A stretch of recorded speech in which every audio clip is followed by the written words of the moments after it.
नमस्कार, कैसे आप हमारे सभी दर्शक। आपको बताना चाहूंगा आज टीवी 9 भारतवर्ष वो खुलासे कर रहा है जो शायद टीवी पर आपने अभी तक नहीं देखे होंगे।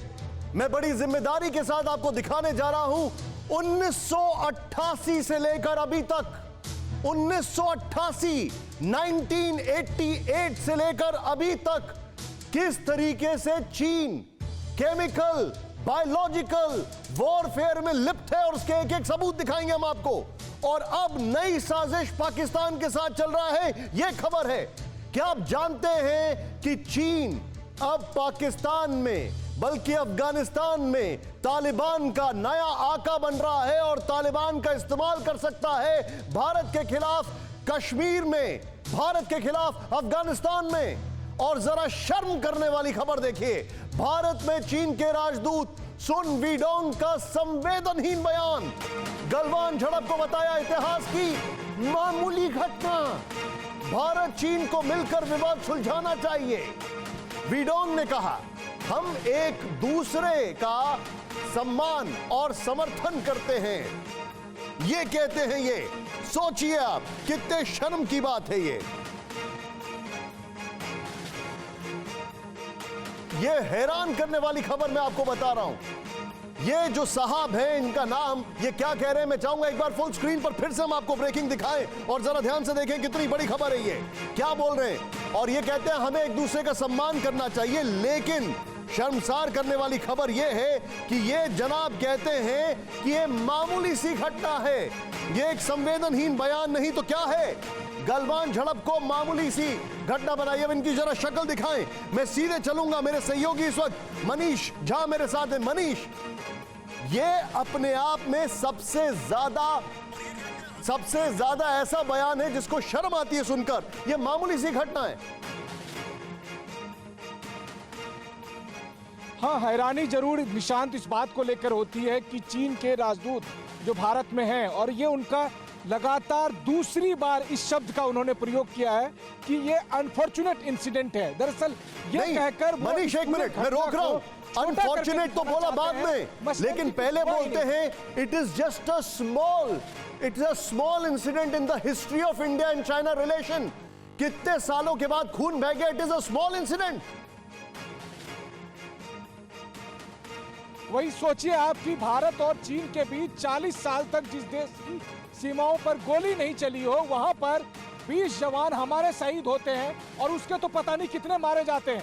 और तब भी अगर चाइनीज डिप्लोमेट की नजर में ये एक स्मॉल इंसिडेंट है, तो आप पहली बात तो इससे यह समझिए कि चीन अपने सैनिकों को किस तरह से चींटी या कीड़े मकोड़े की तरह मानता है कि उनकी शहादत को वो कुछ नहीं मानता है। लेकिन बहरहाल वो तो चीन का मामला है, लेकिन हम अपने 20 सैनिकों की शहादत को जाया होने नहीं दे सकते हैं। और देखिए यहाँ पर चीन के राजदूत का जो मकसद है, दरअसल वो ये दिखाना चाहता है कि अब चलिए अब स्थिति को नॉर्मलाइज करिए। यहाँ एक बार फिर वो धोखा दे रहा है। वो चाहता है कि भारत, आप जो धोखे की बात कर रहे हैं, मैं जानना चाहूंगा मेरे साथ कौन कौन मेहमान आ गया। मैं एक मिनट मनीष आपको रोक रहा हूं, ये हैरान करने वाली खबर है। मेरे साथ खास मेहमान जरा एक बार क्विकली इंट्रोड्यूस कराना चाहूंगा जो फ्रेम में दिख रहे हैं। कोई बात नहीं, मेरे साथ सबसे पहले आपको दिखाई दे रहे हैं कर्नल दानवीर सिंह।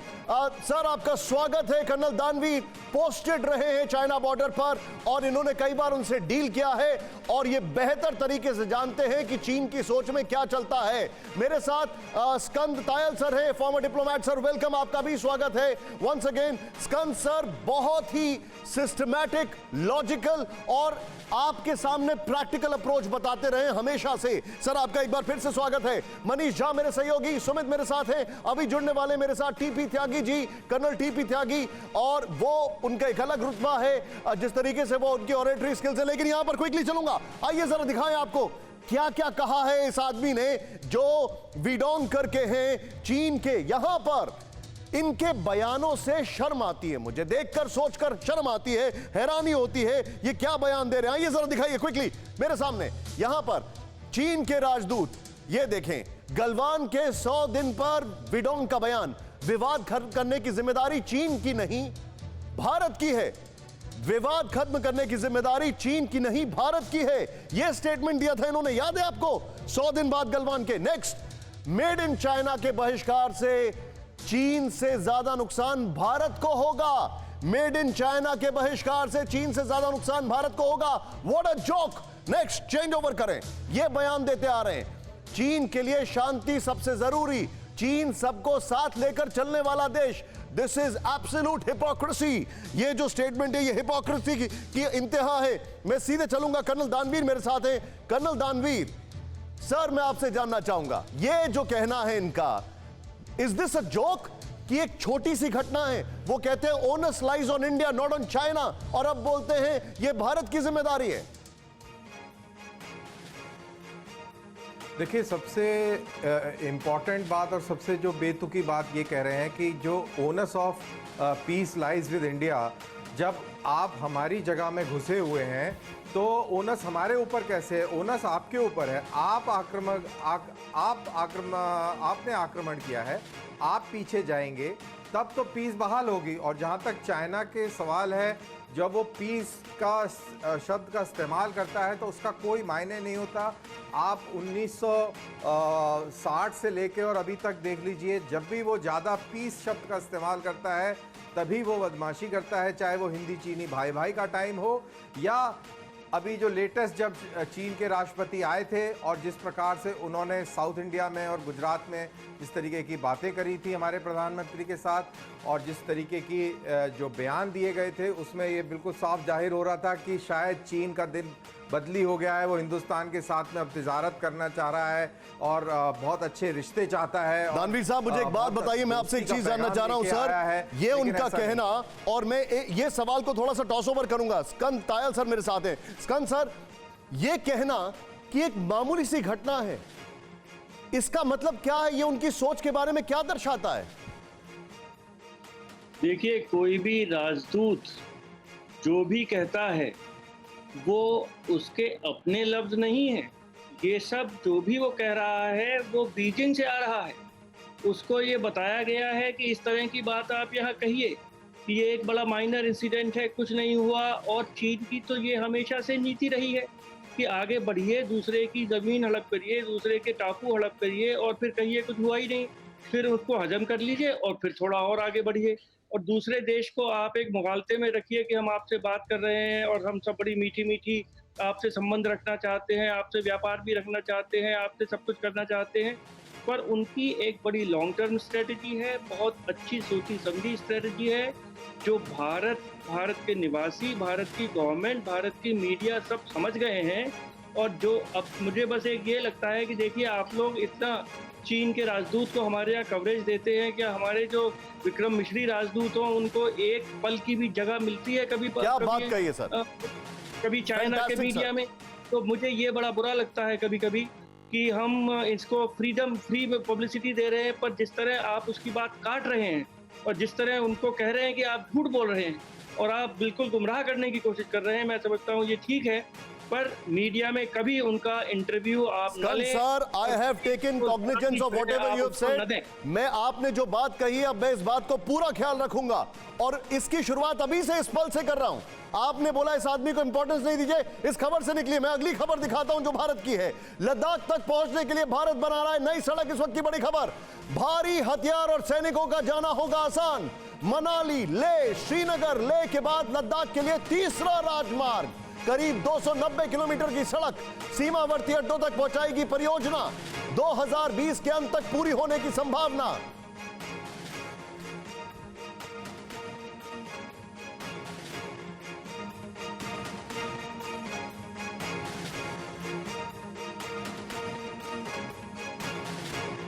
ये लद्दाख में जिस तरीके से डेवलपमेंट हो रहा है, ये हमारे लिए एक गर्व की बात है। मैं यहां पर आपको इंट्रोड्यूस करना चाहूंगा टीपी त्यागी सर। कर्नल टीपी त्यागी सर भी मेरे साथ आ चुके हैं, लेकिन उससे पहले सुमित, हमारी फौज के हौसले मजबूत, एक और वहां पर रोड तैयार। क्विकली बताएं इसके बारे में जानकारी। देखिए, निश्चित तौर पर निशांत, जब भी आपको खासतौर पे विंटर वॉरफेयर के अंदर अपनी चीज़ें चाहिए हो ऐसे फॉरवर्ड लोकेशंस में, तो आपको कंटिन्यूसली फ्लो रसद का होना चाहिए। ये एक बहुत लंबे समय से डिमांड थी हमारी फोर्सेस की कि हमें सिर्फ और सिर्फ हमारी जो ट्रांसपोर्टर एयरक्राफ्ट हैं वो लेह तक सामान पहुंचाते हैं। बल्कि आपको याद होगा कि पिछले साल, अगर मैं गलत नहीं हूं, तो रोहतांग टनल का जब इनॉग्रेशन हुआ था तब भी ये बात कही गई थी कि ये टनल हमें ऑल वेदर रोड के तौर पर। सुमित, मैं माफी चाह रहा हूं, आपको रोक रहा हूं। अपने दर्शकों को मैं बता दूं, इस वक्त आप मेरे साथ जुड़े रहिए। अगले 2 मिनट में मैं आपके सामने वो इंफॉर्मेशन लेके आ रहा हूं, वो जानकारी लेके आ रहा हूं जो आपके होश फाख्ता कर देगी। चाइना और पाकिस्तान का केमिकल वॉरफेयर का अलायंस, और टीवी पर पहली बार ठीक 4:12 या 13 मिनट पर टीवी पर पहली बार चीन का केमिकल वॉरफेयर का पूरा इतिहास लेकर आएंगे, हम आपको दिखाएंगे। सुमित, गो अहेड, बताइए ये जानकारी आप जो दे रहे थे। देखिए, मैं आपको यही बता रहा था कि ऑल वेदर रोड की जरूरत बहुत लंबे समय से महसूस की जा रही थी निशांत, और रोहतांग टनल के बाद ये महसूस किया जा रहा था कि हमारे पास कोई ऑल्टरनेटिव रोड भी होनी चाहिए। यही वजह है कि बीआरओ को आपने देखा कि हम ना सिर्फ लद्दाख से लेह को जोड़ने वाली रोड, या फिर आप कह सकते हैं डीबीओ को जोड़ने वाली डीबीओ हम जिसको कहते हैं डीएसडीबीओ, इसके अलावा मनाली से लेह तक ले जाने वाली सभी रोड्स को, कई और पैरेलल रोड्स को खड़ा करना, ये बहुत पुरानी स्ट्रैटेजी थी। ग्रेट इंफॉर्मेशन, बहुत अच्छी जानकारी आपने दी। आप जो मुझे बता रहे हैं, मैं माफी चाह रहा हूं आपको रोकने के लिए। क्विकली अपने दर्शकों को जो सुमित बता रहे हैं यहां पर दिखाने जा रहा हूं। आइए, सुमित ने जो बताया, मेरी टीम ने तुरंत इसको तैयार किया। पुरुषोत्तम जो है हमारे सहयोगी, उन्होंने तैयार किया। तुरंत प्ले अप करें, यहां पर इंपॉर्टेंट है। सबसे पहले आपको बता दें, चीन के इरादों को 290 किलोमीटर का झटका। ये देखें आप, हिमाचल के दारचा से करगिल की जास्कर वैली को नीमू को जोड़ेगी 290 किलोमीटर की सड़क। ये देखें किस तेजी से भारत काम कर रहा है। Bring it on. ये 1 मिनट रुक जाइए, होल्ड करिए। सबसे पहले आपको याद होगा चीन ने क्या कहा था भारत से, जब ये पूरा गलवान से भी पहले चीन ने क्या कहा था, आपको याद है जितने भी दर्शक? चीन ने कहा था कि आप कोई भी कंस्ट्रक्शन मत करिए, और उसके बाद गलवान की घटना घटी। गलवान के बाद भारत ने कंस्ट्रक्शन तेज कर दिए। यह है उसका सबूत। नेक्स्ट प्ले अप करें, इंपॉर्टेंट है, दिखाइए। वो ये है कि लद्दाख के सीमावर्ती अड्डों पर सैनिकों, भारी हथियारों को ले जाने में आसानी होगी। करगिल जाना भी आसान होगा। करगिल हमारे लिए इंपॉर्टेंट पॉइंट, जहां पर हमने पाकिस्तान की गर्दन तोड़ी थी। करगिल जाना आसान होगा इस रोड से। नेक्स्ट चेंज ओवर करें, इंपॉर्टेंट है। लद्दाख को सड़क से जोड़ने के लिए तीसरा रास्ता सियाचिन ग्लेशियर और डीबीओ में चीन को देखते हुए जरूरी। सियाचिन ग्लेशियर और डीबीओ एक और स्ट्रैटेजिक लोकेशन। ये है भारत की तैयारी, और ये वाकई में अद्भुत है। नेक्स्ट चेंज ओवर करें, इंपॉर्टेंट है। लद्दाख का ऑल वेदर रूट होगा, जो पहले से ही 2 और रास्तों से जुड़ा है। ऑल वेदर रूट, ये एक अलग तैयारी है। मैं सीधे चलूंगा बहुत क्विकली टीपी त्यागी सर के पास, और अगले 2 मिनट के अंदर बड़ी खबर लेके आ रहा हूं।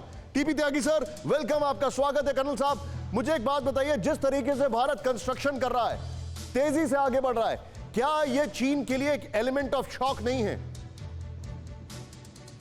जी बिल्कुल एलिमेंट ऑफ शॉक है, लेकिन ये भी याद रखें कि ये सड़कें 2012 तक बन जानी चाहिए थी जी, जिनके ऊपर तेजी अब नहीं, लेकिन अब इन पे तेजी लाने का मतलब ये है कि चीन के मना करने के बावजूद लाई गई है।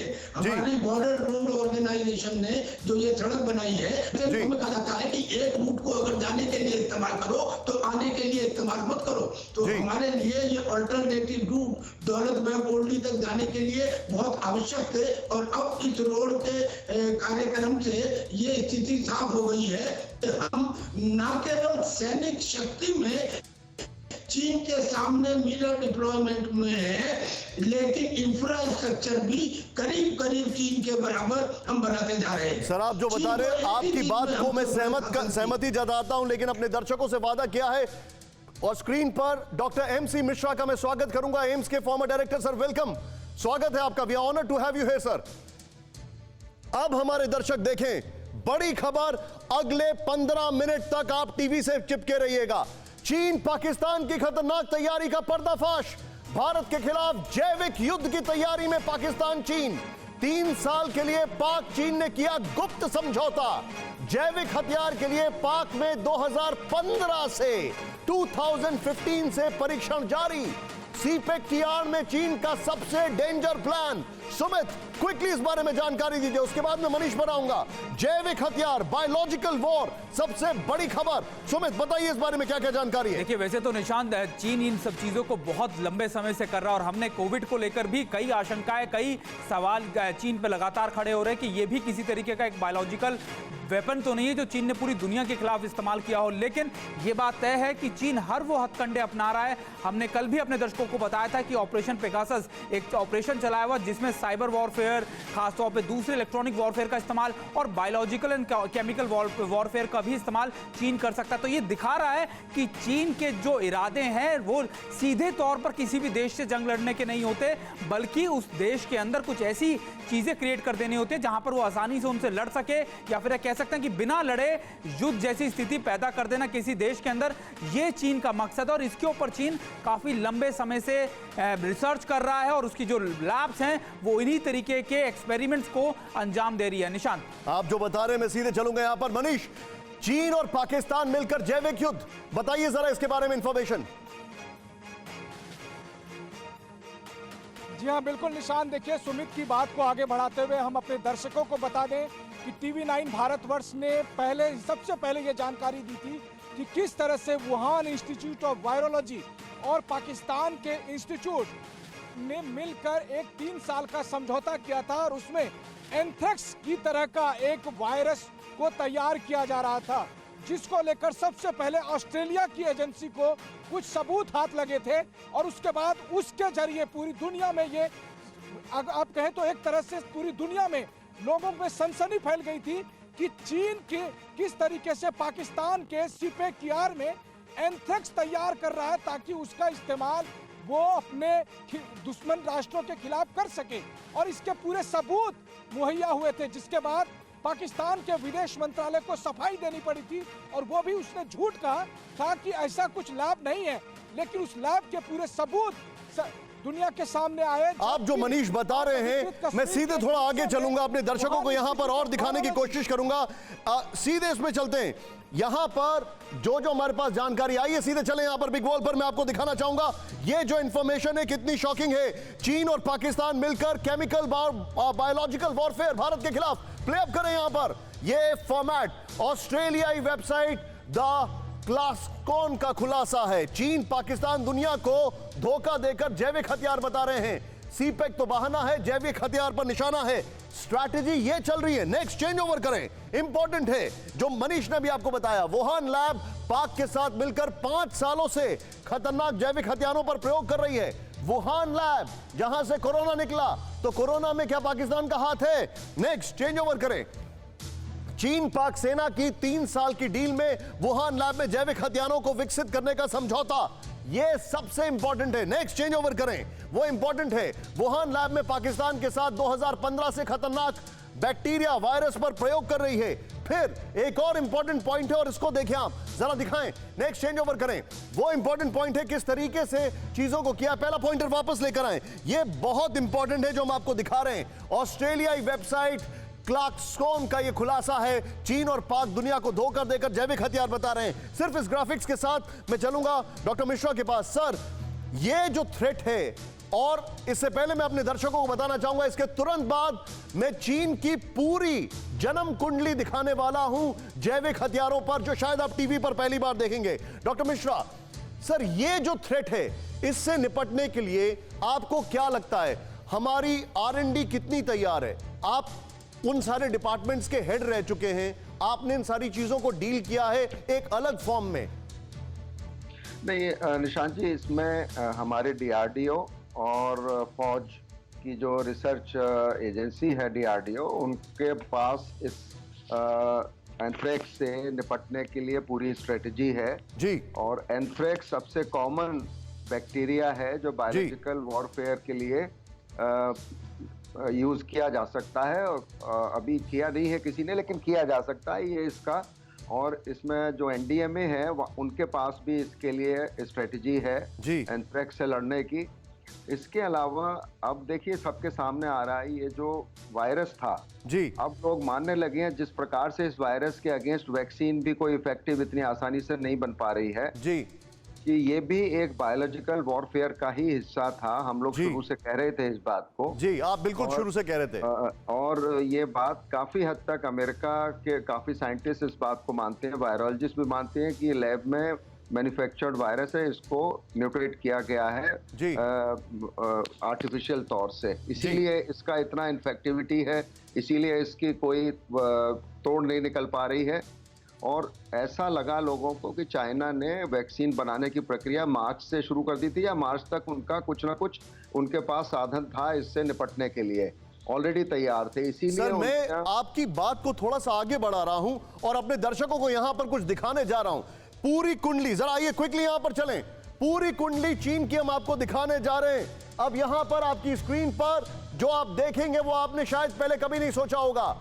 चीन पर जैविक हथियार बनाने और दूसरे मुल्कों को इसको जरा बेचने के आरोप लगते रहे हैं। चीन पर जैविक हथियार बनाने और दूसरे मुल्कों को हथियार बेचने के आरोप लगते रहे हैं। हथियार बनाने, लेकिन चीन के जैविक हथियारों पर किए रिसर्च से Q fever, plague, anthrax, encephalitis जैसी बीमारी होती है। साल 2002 में नॉन प्रोलिफरेशन रिव्यू ने यह लिखा था, बकायदा 2002 में। नेक्स्ट, चीन की बायोलॉजिकल आर्मी यूनिट जैविक हथियारों पर रिसर्च से हर साल 1 मिलियन युआन कमाती है। साल 1994 में मिंग पाओ अखबार ने यह खुलासा किया। यह मैं आपके सामने पूरी जन्मपत्री दिखा रहा हूं, किस तरीके से चीन ने क्या क्या किया है। नेक्स्ट, अब जरा देखें आप, 1997 में इजरायली बिजनेसमैन नाहूम मनबर, उन्होंने ईरान को चाइनीज जैविक हथियार बेचते हुए गिरफ्तार किया गया था 1997 में, 1997। यह हमारे सामने फैक्ट है। नेक्स्ट, चीन ने तिब्बत के हाई एल्टीट्यूड पर जैविक हथियारों का परीक्षण किया। सितंबर 1988 में यहां पर एक अखबार जिसका नाम है जिंगजांग जुनबाओ अखबार, उसका यह खुलासा है। चीन के ये सारे फैक्ट्स आप देख रहे हैं, एक एक करके मैं चाहूंगा इसको back to back play up करें हमारे सामने। मैं यहां पर चीन पर जैविक हथियार बनाने और दूसरे मुल्कों को बेचने के आरोप लगते रहे हैं। अलग अलग चीजें सामने आई हैं। इसके अलावा ये अगर आपने पढ़ लिया हो तो मैं आपको एक और चीज दिखाता हूं, किस तरीके से कौन कौन से वायरसेस हैं। ये प्ले करें इसको। नेक्स्ट जो इंपॉर्टेंट है वो ये है कि देखें, वेस्ट नाइल वायरस, ये मर्स कोरोना वायरस, फिर इसके अलावा क्रिमिन कॉन्गो हेमोरेजिक फीवर वायरस, और फिर इसके बाद ये एक और वायरस आपके सामने दिखा रहा है, थ्रोम्बोसाइटोपेनिया सिंड्रोम वायरस, ये आपके सामने है। फिर चिकनगुनिया वायरस, ये वो वायरसेस हैं जो चीन ने तैयार किए हैं।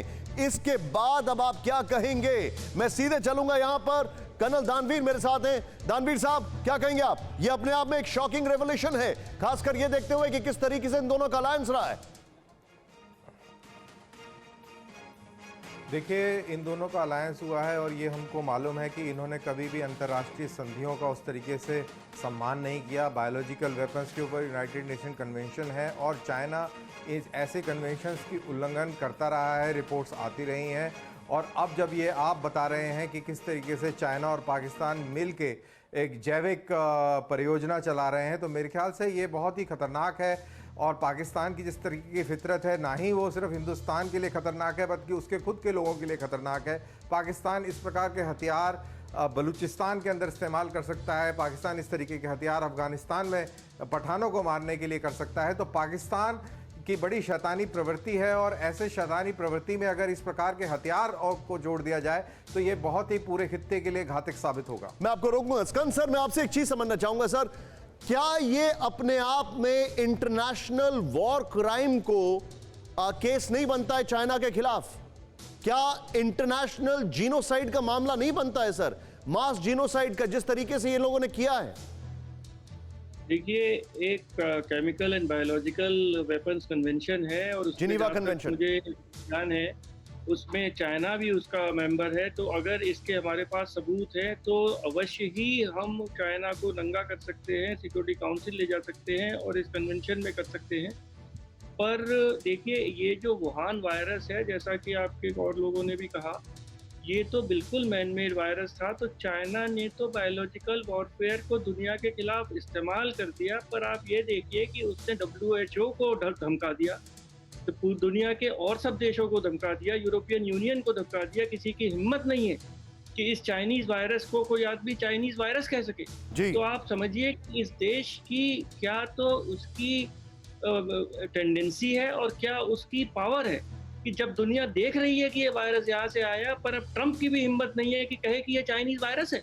शुरू में वो चाइनीज वायरस कहता था, वुहान वायरस कहता था, अब नहीं कहता जी। तो ये बहुत ही डीप गेम चाइना खेल रहा है। पर मैं यहाँ ये जरूर कहना चाहूंगा कि अगर लड़ाई भारत से हुई तो देखिए साइबर वारफेयर होगा। अभी हमारे इतने मिलिट्री के लोग बैठे हुए हैं और उसमें पता भी नहीं चलता कि ये वायरस कहाँ से आया, और उससे वो उस लड़ाई उसमें होगी। मैं नहीं समझता कि केमिकल और बायोलॉजिकल वारफेयर से भारत जितना बड़ा मुल्क है उससे कोई लड़ाई जीती जा सकती है। सर, मैं आपके सामने अब एक ऐसी खबर लेके आ रहा हूं जो आप सुन के हैरान होंगे। क्या आप जानते हैं कि तालिबान और पाकिस्तान और चाइना, इन सब की मिली भगत आ रही है? क्या आप ये बात जानते हैं? शाह महमूद कुरैशी ने तालिबान के प्रतिनिधिमंडल से मुलाकात की। इस वक्त की बड़ी खबर, चीन से लौटने के तुरंत बाद तालिबानी नेता से मिले कुरैशी। अफगानिस्तान की शांति में पाक की अहम भूमिका, यह तालिबान ने कहा है। ये देखिए, ये गले मिल रहे हैं, क्या बात है। ये मोहब्बत के पुलिंदे यहां पर गड़े जा रहे हैं। ये जरा मैं चाहूंगा इस शॉट को फुल स्क्रीन पर दिखाएं। शाह महमूद कुरैशी किस तरीके से तालिबानियों के साथ गले मिल रहे हैं। और हमें यह नहीं भूलना चाहिए कि यह वो तालिबान है जिसने ऑलरेडी अमेरिका की पीठ में छुरा भोंका है। मैं सीधे इस खबर पर इनपुट लूंगा मनीष झा से। मनीष, मेरा सवाल बड़ा सरल सा है, आपका इसमें जवाब और एनालिसिस। शाह महमूद कुरैशी चीन से लौटते हैं और पहला असाइनमेंट उनका होता है तालिबान से मिलना। यानी तालिबान को अपने नए पापा की जरूरत है। पहले रशिया को पकड़ा, फिर अमेरिका ने पाला और अब चीन का सहारा। बिल्कुल निशांत, और मैं आपको बताऊं कि पाकिस्तान का कंडक्ट पहली नजर में बेगाने शादी में अब्दुल्ला दीवाना जैसा लगता है, लेकिन पर्दे के पीछे की कहानी बेहद खतरनाक है। कहानी यह है कि चीन ने पाकिस्तान से कहा, फिर पाकिस्तान ने तालिबान के कतर में जो गुट हैं उसको फोन करके ये धमकाया कि आपको हमारे यहाँ आकर बात करनी होगी। और फिर तालिबान के एक गुट मुल्ला बरादर के नेतृत्व में पाकिस्तान पहुंचता है और उसको फिर शाह महमूद कुरैशी ये बताते हैं कि चीन के मेरे दौरे में आपको लेकर बातचीत हो गई है और चीन जल्दी ही एक स्पेशल दूत भेजने वाला है।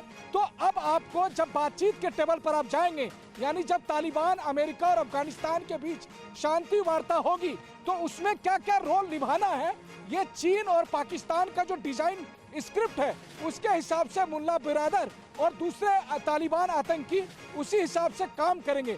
अब देखिए, इस बात को लेकर अफगानिस्तान, अमेरिका, फ्रांस और भारत और तमाम ऐसे मुल्क बेहद इस समय नाराज हैं, क्योंकि पाकिस्तान ने न सिर्फ तालिबानी आतंकियों को यहाँ पर एक बड़े प्लेटफॉर्म देने की कोशिश की है, बल्कि इस पूरे डिजाइन में उसने चाइना को एक एक्टिव पार्टिसिपेशन दिलाने की भी कोशिश की। और ये सब कुछ चाइना के इशारे पर हुआ है और गलती से शाह महमूद कुरैशी के मुंह से निकल गया। अच्छा, मैं एक चीज जानना चाह रहा हूं, वो सबसे इंपॉर्टेंट है।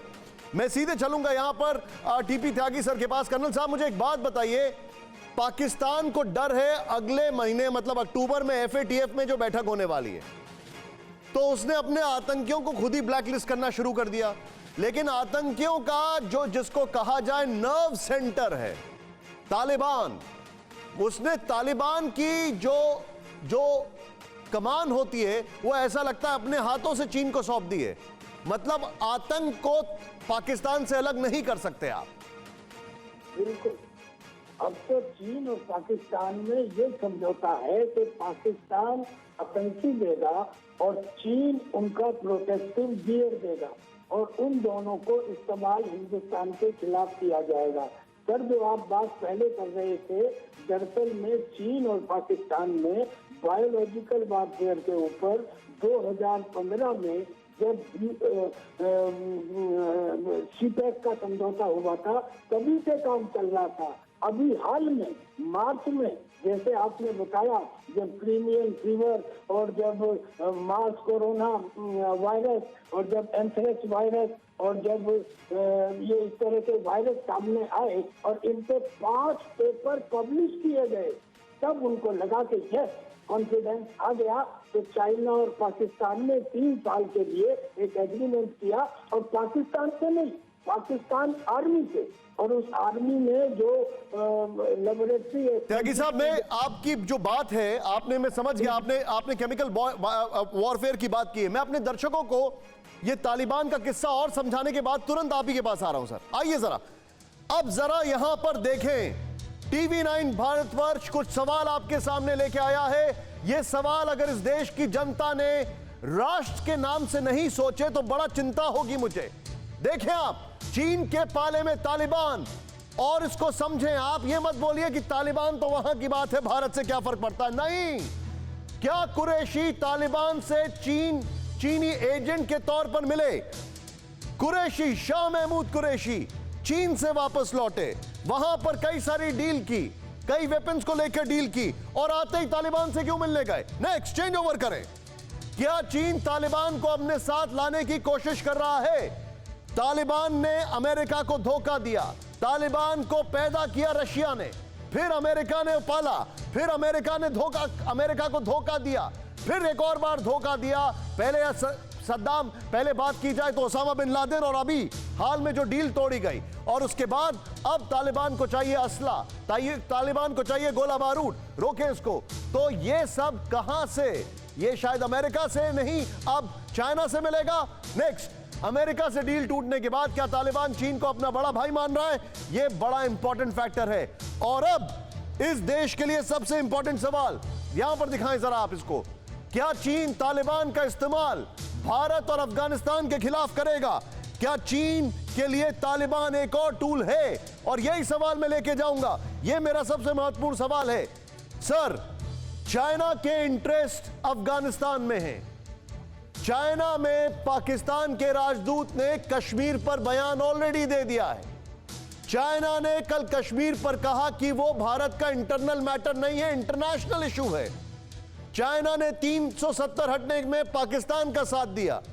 क्या चाइना पाकिस्तान के लिए तालिबान को कल्टीवेट कर रहा है, जिससे कि तालिबान कश्मीर और अफगानिस्तान, जहां पर भारत के दोनों बहुत महत्वपूर्ण इंटरेस्ट हैं, उसको हिट करे? आपका जवाब त्यागी साहब। देखिए सर, कश्मीर के अंदर कोई इंटरेस्ट चाइना को नहीं है। उसका इंटरेस्ट ये है कि उसका सी पैच जो है वो अक्षुण्ण रहना चाहिए, उसमें कोई प्रॉब्लम ना आए, और उसे अक्षुण्ण रखने के लिए उसे पाकिस्तान को हर तरह से अपने साथ लेना है। और पाकिस्तान खुद तो कुछ कर नहीं सकता, लेकिन प्रॉक्सी वार में उसको महारत हासिल है। लिहाजा ये जो तालिबानी है, जो इस वक्त पाकिस्तान के कंट्रोल में है, और थोड़ा बहुत जो अमेरिका का भी फेवर पाकिस्तान को मिलता है, वो इस तालिबानियों की वजह से ही है। तो लिहाजा अब चाइना इन तालिबानियों को पाकिस्तान से सर, मैं आपको एक खबर दिखाने जा रहा हूं, और आप मुझे इस खबर पे जरा इनपुट दीजिएगा। हमारे साथ जितने भी मेहमान हैं, बड़ी खबर, सीरिया में पाकिस्तान और आईएस कनेक्शन की तफ्तीश शुरू। अमेरिका ने शुरू की कनेक्शन की तफ्तीश। कुर्द एसडीएफ ने 29 आईएस पाक आतंकी की सूची साझा की है। पाक आईएस कनेक्शन बढ़ा सकती है इमरान की मुश्किलें, एफएटीएफ में बढ़ सकती है इमरान की मुश्किलें। एक बार फिर से खबर बताऊंगा, पाकिस्तान कहां कहां लिप्त है, उसकी सबसे बड़ी आपके सामने चीज में लेके आ रहा हूं। पाकिस्तान सीरिया में पाक आईएस कनेक्शन की तफ्तीश शुरू कर रहा है, और पाकिस्तान के खिलाफ अमेरिका ने शुरू की है कनेक्शन की तफ्तीश। मैं सीधे चलूंगा मनीष झा के पास और सुमित के पास, इसके बाद तुरंत आ रहा हूं, क्योंकि आपको, हमारे जितने भी दर्शक हैं, मैं आपको यह बताना चाहता हूं कि यही पाकिस्तान आईएस का बंदा यूसुफ पकड़ा गया भारत में, और उसका सबसे बड़ा सबूत अब हम दिखाने जा रहे हैं। लेकिन पहले मनीष, वेरी क्विकली, पाकिस्तान और आईएस के कनेक्शन सीरिया में हर जगह, जहां जहां आतंक के पांव, वहां वहां मिले पाकिस्तान के छाप।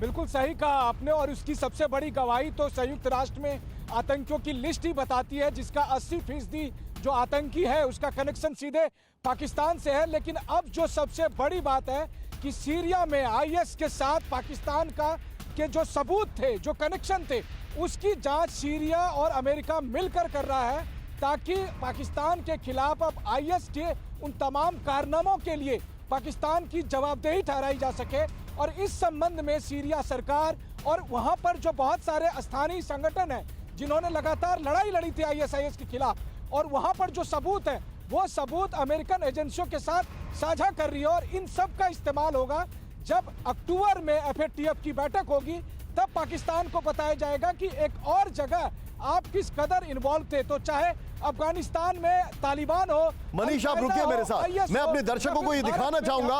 मनीष आप जो बता रहे हैं, आपकी बात को मैं आगे लेके जा रहा हूं। आइए वेरी क्विकली यहां पर आइए और अपने दर्शकों को दिखाएं पाकिस्तान और आईएस का कनेक्शन और इसमें भारत का एंगल। अब से कुछ ही क्षणों के अंदर ध्यान से देखिए आप, बड़ी खबर यहां पर आपके सामने।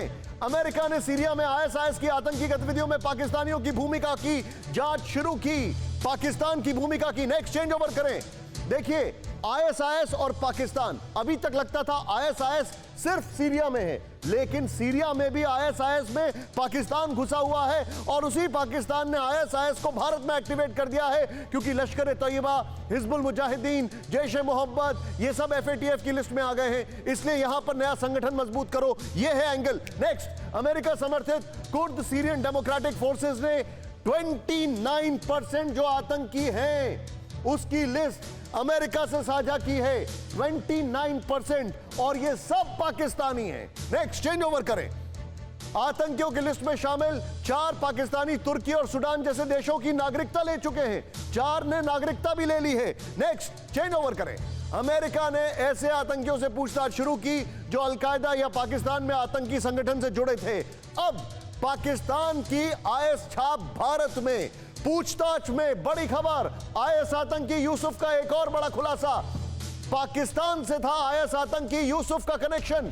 बड़ी खबर, यूसुफ लगातार पाक अफगानिस्तान के संपर्क में था, दिल्ली में लोन वुल्फ अटैक की फिराक में था, आईएस में अपनी उपस्थिति ठीक से दर्ज करना चाहता था यूसुफ। शॉट्स दिखाएं अब इसके, ये है वो यूसुफ, यानी इसका कनेक्शन पाकिस्तान के आईएस के साथ। मैं चाहूंगा कि हमारी जो एक और ब्रेकिंग है जो अभी हमने दिखाई है, वो दोनों ब्रेकिंग साथ दिखाएं, जिससे कि हमारे दर्शकों को समझ में आए।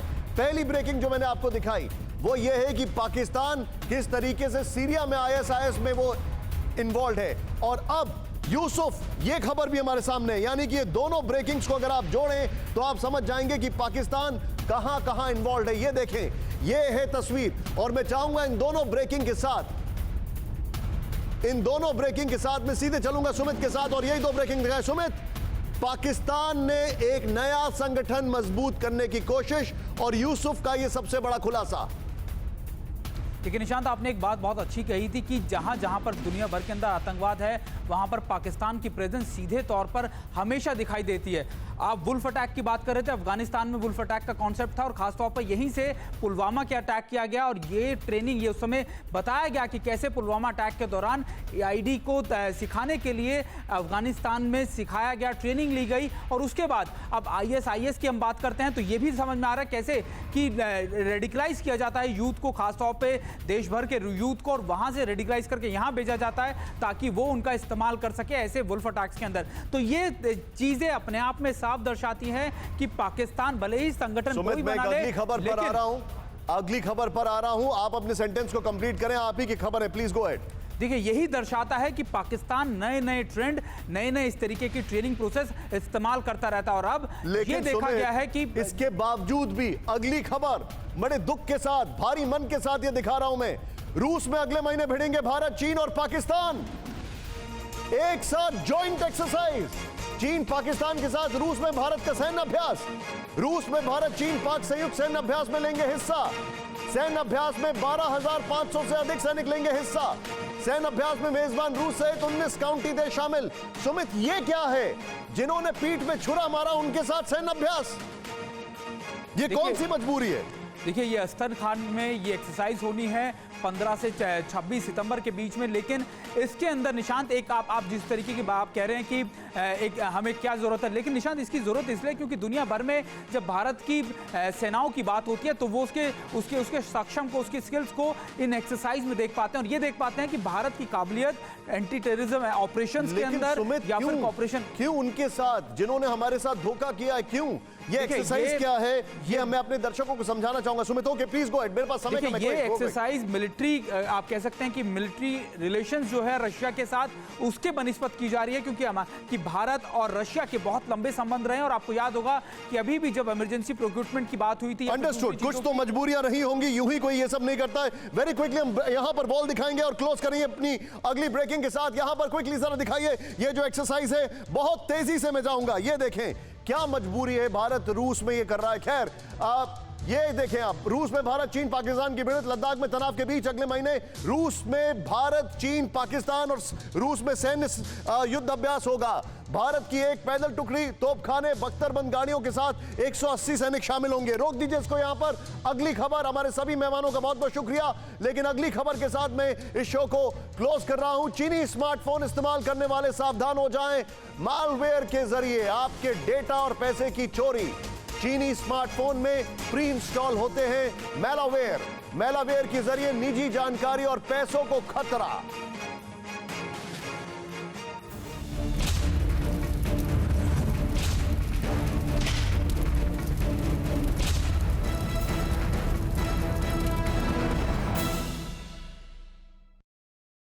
फिक्र आपकी, सोमवार से शुक्रवार रात 9 बजे सिर्फ TV9 भारतवर्ष पर।